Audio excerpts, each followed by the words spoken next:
It's time for the return of Debate Desk. This year we've revamped the format to make things more interesting.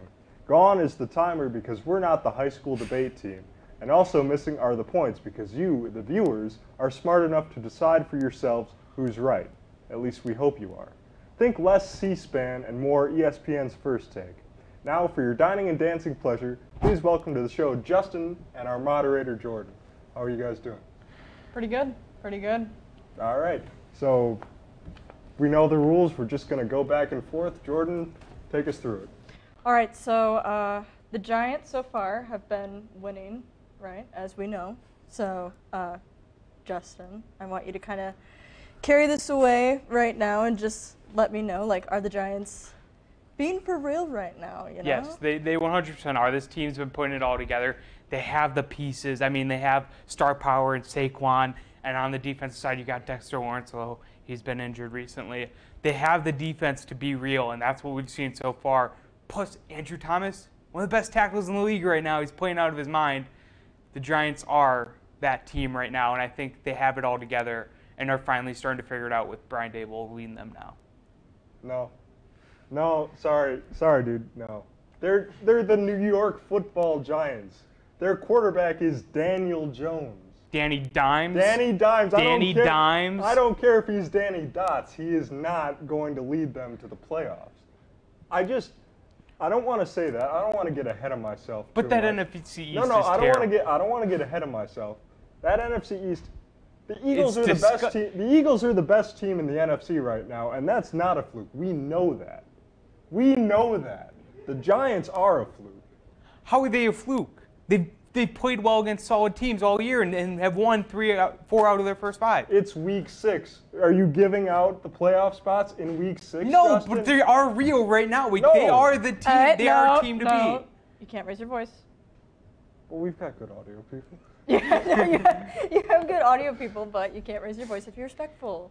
Right now, they are for real, and they've shown that. They beat our team last week. They've won a couple of good games, but I just don't think that they have. I don't think they have what it takes to keep it going through a whole NFL season.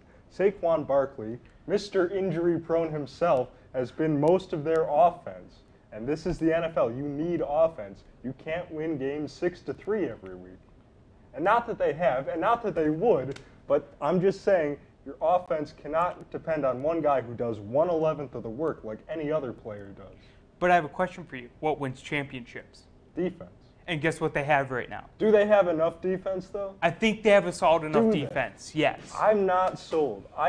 They've got Blake Martinez. Who cares? He's a tackle monster up the middle. He's not that fast, though. But I don't think he's fast. Who cares He's about a fast linebacker? All right, we're going to have you guys wrap up your final points right now. A fast linebacker is not necessary in today's game. Like, yes, it is thought to be necessary, but it isn't as long as you have fast guys around him, and that's what they have right now. Look, all I'm saying is I have not seen enough from the Giants yet to make me feel confident to say that they're real yet. That's what I'm saying, and that's where I'm leaving it. Okay, all right, that was good. That was good. So, on to our next question right now. So, kind of going off of that point in a sense, you know, like the Green Bay Packers, they're not really doing so hot. We know that right now, right? Yeah. Okay. So, with the Green Bay Packers, would you say that it's time to panic? No. I'm putting my foot down.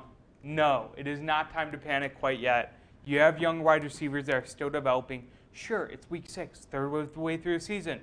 But usually those guys kick into gear at the halfway point, and it's not quite there yet. You got 3 more games, and then we can see some development.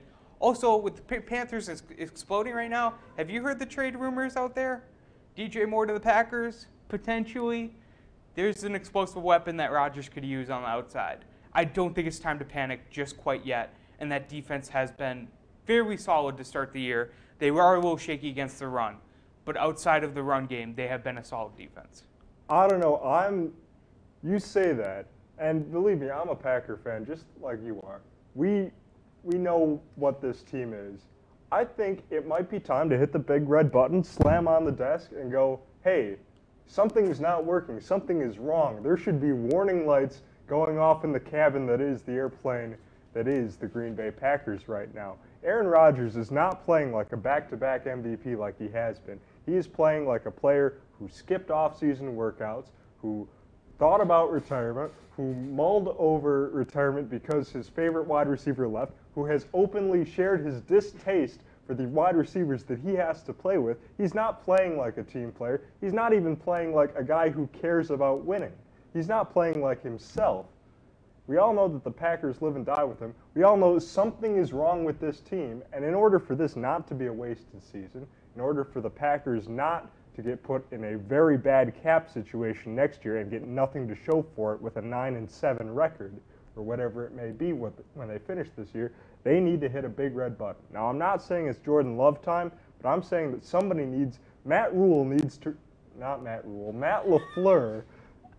too many stories on this show. Matt LaFleur needs to remember that he's the head coach of the Green Bay Packers. He needs to remember that he's Aaron Rodgers' boss, and he needs to tell Aaron, hey, get your head in the game. But the issue is it's one man. One man that's holding the team back right now. Yeah. You can't hit the big red panic button on one person. If it's Aaron Rodgers, if your team has lived and died with that one man for the last 15 more years, yeah, I think you do hit the big red button. Now, what else are you going to do? Are you just going to be content at 9-8? No, 9-8. 9-8 because of the 17th game. It Oh throws me off, too. Yes. But you're looking at this team right now. It's set up for success for the future. It's not right now. Sure, the cap situation with Rodgers is horrendous. Horrendous. But he's going to be gone in a couple years, and after that, wide open. He's going to be gone in a couple of years. The Packers are going to have a fortune in dead cap money from him, thanks to his idiotic contract. I don't care that he's the best quarterback in the league. He is just not. He is putting the Packers in a really tough situation if they don't win now. They need to win now. They need to hit the big red button. It's time to, maybe not panic, but it's time to get worried. You can't lose to the Giants in London like that and almost lose to a third-string quarterback for New England. But you also have to take into account the young guys that are on this team. I mean, Quay Walker hasn't been great. The wide receivers haven't been great. There's time to develop yet, and you have to give them time. You can't panic on them right off the bat in their rookie season either. Yes, the young guys are good, and they will be good, and they'll develop, but it doesn't do them any good to go 9-8 this year. Somebody needs to wake Rodgers up. That's what I'm saying. All right. That was a really good discussion. I think that you guys covered some good points. So the last question that I have for you guys is a pretty big one, I think. So how bad can things get for Russell Wilson and the Broncos? What do you guys think? You know, there's one thing you got to do to change the ship right now. You got to fire Nathaniel Hackett, and you got to call up Clint Kubiak, because the last time the Broncos have had success, a Kubiak was at the helm, all right? And Clint Kubiak is the successor to Gary. So let Clint go and be that head coach for that team right now. Nathaniel Hackett has shown no prowess as a head coach. He's put no motivation in his players, hasn't prepared them well. I mean, look at the penalties they occur week on week. That offense is the worst offense in the league by far right now. It's the most stagnant offense. He was a great offensive coordinator, but he's not head coach material, and you need to get him out of there before you commit to him. What? What? You want to run that one by me again? Are you of sound-minded body to appear on this program, Justin? Yes, I am. Clint Kubiak is the savior for the Broncos. Okay, hold on. Nathaniel Hackett has had his job for 5 games, right?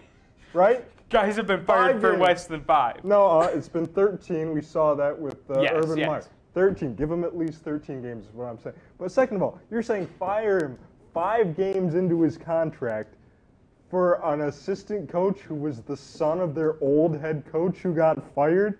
But he left for health reasons. Oh, he left for health. Right. So he was the last time the Broncos had good success, 2015-16, Super Bowl appearances, Super Bowl win, was under Kubiak. Why not try it again? Well, see, because this is the United States, and you don't base stuff off of who your father was. That's why.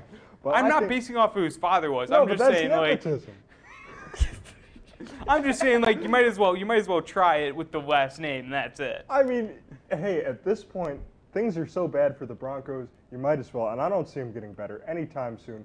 Russell Wilson is cooking, but all he's cooking is poison. He is not cooking anything good.